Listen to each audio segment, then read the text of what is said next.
Hello my dear students, welcome to the MS science academy. मैं हूं मीनू श्रीवास्तव और आज हम बात करेंगे एमसीक्यू सीरीज में दूसरे एमसीक्यूज मतलब कि दूसरे टॉपिक एमसीक्यूज के बारे में, जो कि है बायोसेंसर। सबसे पहले मैं एक सलाह आपको दूंगी कि अगर आप एमसीक्यू करने से पहले अगर आप वीडियो पे जाएंगे और वीडियो देख लेंगे तो आपको कहीं से कहीं तक इन क्वेश्चंस को करने में कोई डिफिकल्टी नहीं होगी। ठीक है। अब जो है पहले एमसीक्यू जो मैंने डाला था एंजाइम इमोबिलाइजेशन पे, उसमें बहुत अच्छा रिस्पॉन्स था, तो इसीलिए उस चीज को ब्रेक ना करते हुए अब हम एमसीक्यू सीरीज को चालू रखेंगे और उसी सीरीज में आज हम स्टार्ट करेंगे बायोसेंसर। ठीक है। बायोसेंसर में सबसे पहला क्वेश्चन है, if the physical change accompanying the reaction is heat output, the biosensors are referred to as. देखिए सबसे पहले ये क्या कह रहा है कि फिजिकल चेंज जो है वो चाहिए हमें। ठीक है। फिजिकल चेंज को ही मेजर किया जाता है, फिजिकल और केमिकल चेंज को मेजर किया जाता है, हमें पता है। ठीक है। अब यहाँ पर जो है अगर हीट आउटपुट होता है तो उसमें कौन सा बायोसेंसर है, उसमें से हमें ऑप्शन ढूंढना है। इस जो बायोसेंसर का वीडियो है इसमें मैंने आपको टाइप्स ऑफ बायोसेंसर भी पढ़ाया है। बहुत टाइप के बायोसेंसर्स होते हैं, जैसे एम्पीरोमेट्रिक है, जैसे कैलोरीमेट्रिक है, पोटेंशियोमेट्रिक है, ऑप्टिकल बायोसेंसर्स हैं।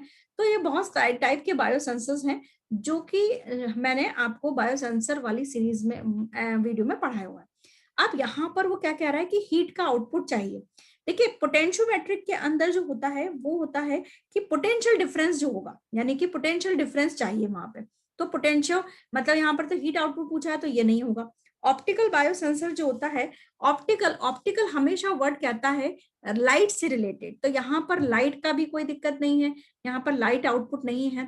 जो कैलोरीमेट्रिक है, अगर हम बात करें कि कैलोरीमेट्रिक जो है, इसका आंसर होगा कैलोरीमेट्रिक। कैलोरीमेट्रिक के अंदर अगर आपको पता हो तो वहां पर टेम्परेचर चेंज को देखा जाता है, और टेम्परेचर चेंज को देखा जाता है तो टेम्परेचर किससे रिलेटेड होता है, वो रिलेटेड होता है हीट से। ठीक है भाई, आप टेम्परेचर चेंज बोलिए, हीट चेंज बोलिए, इसी चीज को जो है इसमें हम मेजर करते हैं। ठीक है। अगर यहाँ पर हम डी को देखें तो एम्पीरोमेट्रिक बायोसेंसर है, और एम्पीरोमेट्रिक बायोसेंसर के अंदर हम जो है फ्लो ऑफ इलेक्ट्रॉन को मेजर करते हैं। तो इसका आंसर क्या है, सही आंसर है, correct answer, that is the calorimetric biosensor. Now come to the next question, that is heat output, calorimetric biosensor और लाइट आउटपुट। देखिए लाइट आउटपुट के लिए मैंने अभी आपको एक चीज बताई है कि अगर लाइट है तो ऑप्टिकल। ठीक है।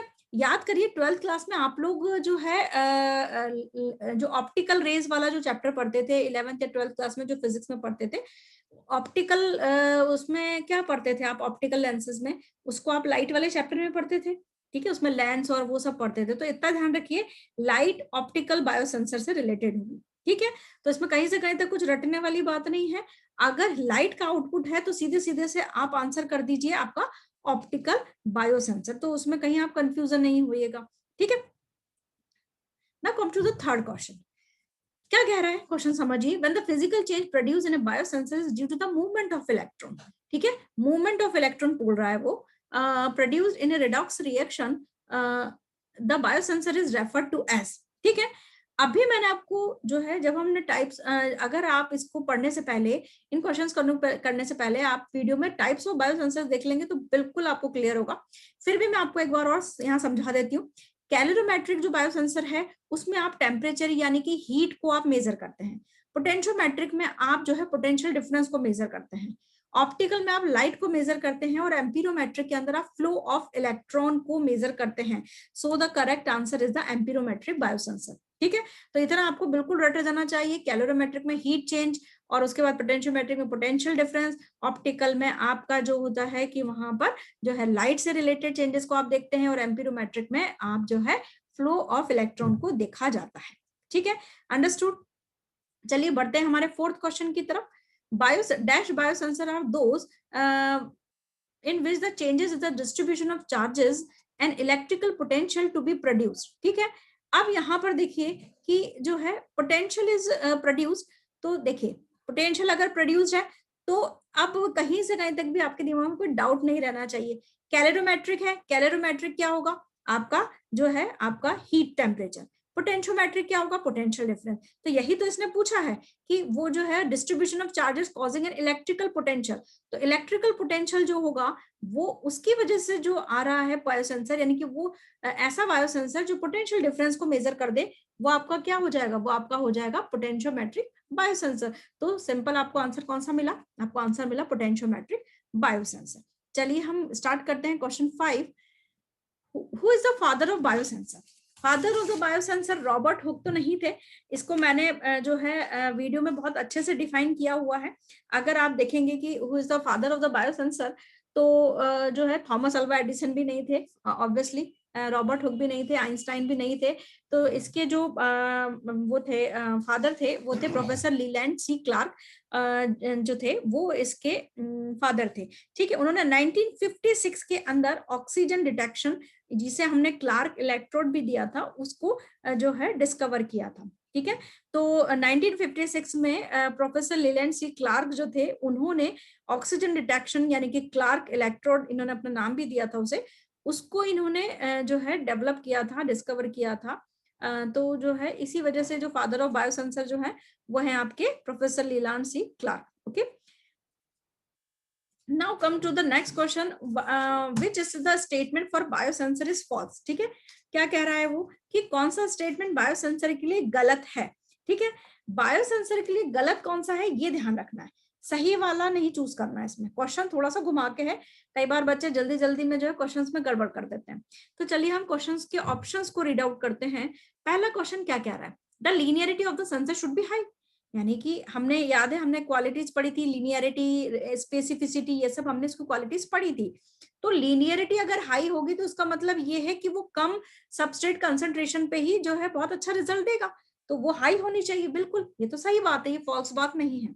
दूसरा स्टेटमेंट क्या कह रहा है, दूसरा स्टेटमेंट कह रहा है, दूसरे स्टेटमेंट से को रुकिए, अभी मैं आपको थर्ड स्टेटमेंट पे लेके चलती हूँ। ठीक है, तो chemical interferences must be minimise for obtaining the correct result. देखो ये सही बात है कि भाई बायोसेंसर के अंदर कहीं से कहीं तक भी कोई केमिकल इंटरफेरेंस नहीं होना चाहिए, और अगर हो भी रहा है तो बहुत मिनिमाइज होना चाहिए, ताकि एक सही रिजल्ट और एक ऑप्टिमाइज रिजल्ट हमें मिले। तो ये तो सही बात है भाई, गलत बात नहीं है कहीं से कहीं तक। Response time should be low, obvious सी बात है कि जो बायोसेंसर डिवाइसेस हैं वो इसे हम एक तरीके की लाइफ सेविंग डिवाइस भी बोल सकते हैं। ठीक है, कि पता चला है कि डॉक्टर ने ग्लूकोज चढ़ाना है और इधर वो अगर वो जो है इंसुलिन बैंड वाला जो है वो सही रिजल्ट और टाइमली रिजल्ट नहीं दे रहा है, तो फिर फायदा क्या हुआ।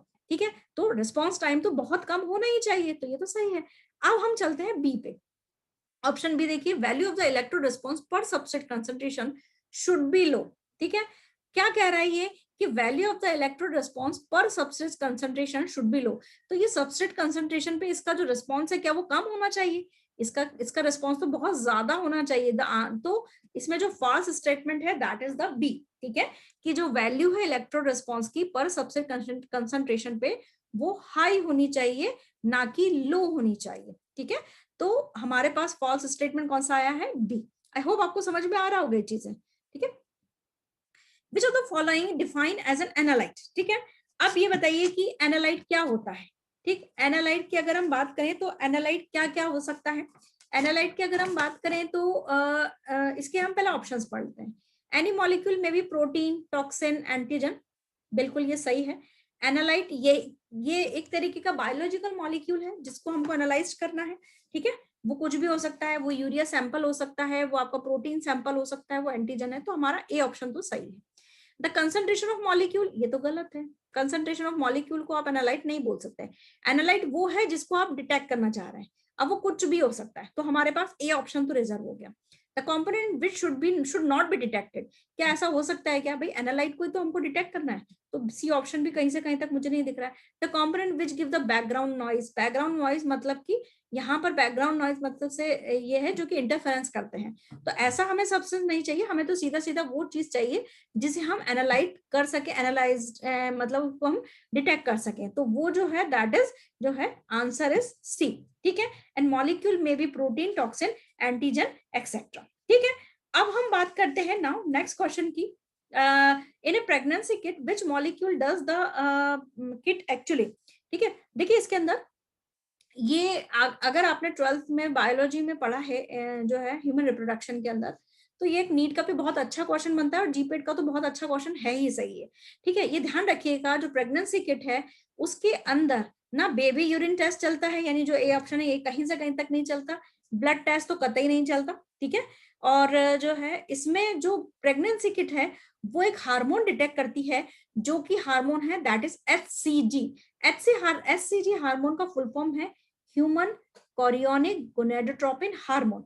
और इस हार्मोन की कंसंट्रेशन प्रेगनेंसी के ड्यूरेशन में एक मदर के अंदर बहुत बढ़ जाती है, तो उसे ही डिटेक्ट किया जाता है और फाइनली उसके थ्रू रिजल्ट दिए जाते हैं कि यहाँ पर जो फ्लूइड है, जो मदर जो है प्रेग्नेंट है या नहीं है। ठीक है, एमनियोटिक फ्लूइड टेस्ट नहीं किया जाता, एटलीस्ट प्रेगनेंसी किट में तो नहीं किया जाता। एमनियोटिक फ्लूइड टेस्ट किया जाता है सपोज दैट अगर बेबी के अंदर कोई डिफॉल्ट आ रहा है, कोई ऐसी डिजीज सोनोग्राफी के अंदर आ रही है, तब जाके एमनियोटिक फ्लूइड पे जो है उसको टेस्ट किया जाता है, या सेक्स डिटर्मिनेशन के लिए भी किया जाता है एमनियोटिक फ्लूइड का। तो आई होप आपको ये चीज समझ में आ रही होगी। और तो आंसर बनता है that is the HCG, human chorionic gonadotropin. ठीक है, तो जो प्रेगनेंसी किट में एक स्ट्रिप जो होती है, जो एक स्ट्रिप आती है, उसमें यूरिन के अंदर यानी फीमेल के यूरिन में वो जो डिटेक्शन होता है वो HCG हार्मोन का डिटेक्शन किया जाता है। ठीक है, चलिए अब हम बात कर लेते हैं नेक्स्ट क्वेश्चन की। Which of the following is a false for biosensor, यानी कि बायोसेंसर के लिए फॉल्स रिजल्ट कौन सा बायोसेंसर दे रहा है, मतलब कि सॉरी बायोसेंसर के लिए फॉल्स स्टेटमेंट यहाँ कौन सा है। ठीक है, तो अगर हम ट्रू स्टेटमेंट हटा देंगे तो हमारे पास क्या बचेगा, फॉल्स स्टेटमेंट। चलिए देखते हैं फटाफट से कि सेल्फ कंटेन्ड इंटीग्रेटेड डिवाइस, बिल्कुल सेल्फ, बिल्कुल ये एक ऐसी डिवाइस है जो कि खुद से काम करती है, सिर्फ हमने एक एनालाइट दे दिया तो बस वो काम कर लेगी। बहुत ही, ये तो सही स्टेटमेंट लग रहा है मुझे तो।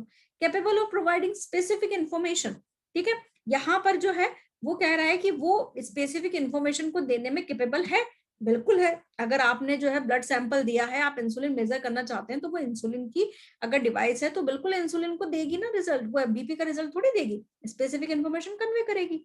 चलिए, यूजेस अ बायोलॉजिकल रिकॉग्निशन, बिल्कुल आप जो है कोई ना कोई एनालाइट या बायोलॉजिकल कंपोनेंट ही तो उसके अंदर रिकॉग्नाइज कर रहे हैं, कुछ उल्टा सीधा चीज थोड़ी रिकॉग्नाइज कर रहे हैं। चलिए now come to the next, that is option that don't connect to a transduction element. ये फॉल्स स्टेटमेंट है। देखिए, ट्रांसड्यूसर होता ही होता है, एनालाइट, ट्रांसड्यूसर, ये सब होते ही होते हैं कंपोनेंट में, ये बेसिक कंपोनेंट्स हैं किसी भी बायोसेंसर के। उसमें एनालाइट होना चाहिए, उसमें ट्रांसड्यूसर होना चाहिए, उसमें जो है डिस्प्ले डिवाइस होनी चाहिए, ये तो एक बेसिक कंपोनेंट है। तो आई थिंक आपको समझ में आ रहा होगा कि ये डी जो रिजल्ट है, ये जो डी ऑप्शन है वो सही, जो उसका आंसर क्यों बना, क्यों, क्योंकि वो फॉल्स स्टेटमेंट पूछ रहा है और ये डी ऑप्शन में बोल रहा है don't connect to a transduction element. अगर हम ट्रांसड्यूसर में उससे कनेक्ट ही नहीं करेंगे तो उसके जो चेंजेस हैं, either physical change, chemical change, heat change, electron change, redox change, potential difference change, इनको मेजर करेगा कौन। ठीक है, तो जब करेगा ही नहीं तो फिर कैसे होगा, तो आई थिंक आंसर जो होगा दैट इज द डी। चलिए अब हम बात कर लेते हैं फंक्शन की, फंक्शन ऑफ ट्रांसड्यूसर। ट्रांसड्यूसर का फंक्शन क्या है, सबसे पहले वो चेंजेस को डिटेक्ट करता है। ठीक है, चेंजेस को क्या करता है, डिटेक्ट करेगा। ठीक है भाई, आपका जब एनालाइट होगा, एनालाइट जब आपके बायोरिसेप्टर से टकराएगा, जब कोई भी चेंजेस होंगे उनको डिटेक्ट करता है, कौन करता है, ट्रांसड्यूसर। उनको डिटेक्ट करके फिर मेजर करता है। ठीक है, और मेजर करके उन्हें क्या करता है, कन्वर्ट करता है इलेक्ट्रिकल सिग्नल में। ठीक है, ये तीनों ही काम ट्रांसड्यूसर करता है, ये ध्यान रखिएगा आप, इसमें कहीं से कहीं तक कतई कंफ्यूज होने की जरूरत नहीं है कि जो है फंक्शन ऑफ ट्रांसड्यूसर इनमें से कौन से हैं। इनमें से जो फंक्शन है वो सारे ही फंक्शन है, क्योंकि दोबारा से मैं इस चीज को समझा रही हूँ कि ट्रांसड्यूसर का जो फंक्शन है वो सबसे पहले क्या करता है कि जब एनालाइट आपके बायो रिसेप्टर या बायोमोलिक्यूल से रिएक्ट करता है तो उसमें चेंजेस डेवलप होते हैं और उन चेंजेस को डिटेक्ट करता है ट्रांसड्यूसर। उसके बाद उन चेंजेस को मेजर करने का काम भी ट्रांसड्यूसर का ही है, और उसके बाद उन्हें इलेक्ट्रिकल सिग्नल में कन्वर्ट करके डिस्प्ले पे दिखाना जो है, मतलब डिस्प्ले तक पहुंचाने का काम भी किसका है, ट्रांसड्यूसर का ही है। ठीक है, तो यहाँ पर जो है हमारे 10 क्वेश्चंस जो मैंने तैयार किए थे, जो मुझे लगे थे इंपॉर्टेंट, वो मैंने कंप्लीट किए हैं। आई होप आपको ये चीज समझ में आई होगी। कोई भी डाउट है आप कमेंट सेक्शन में जरूर पूछिएगा, और आपको अच्छा लगे तो प्लीज उसको लाइक, शेयर और सब्सक्राइब करना मत भूलिएगा, ये मुझे, मेरे लिए भी एक अप्रिसिएशन होता है। ठीक है, चलिए फटाफट से हम अब गुड बाय कहने का टाइम है, फिर मिलते हैं हम नेक्स्ट सेशन के साथ। Hope you enjoyed the session. Take care. Bye bye.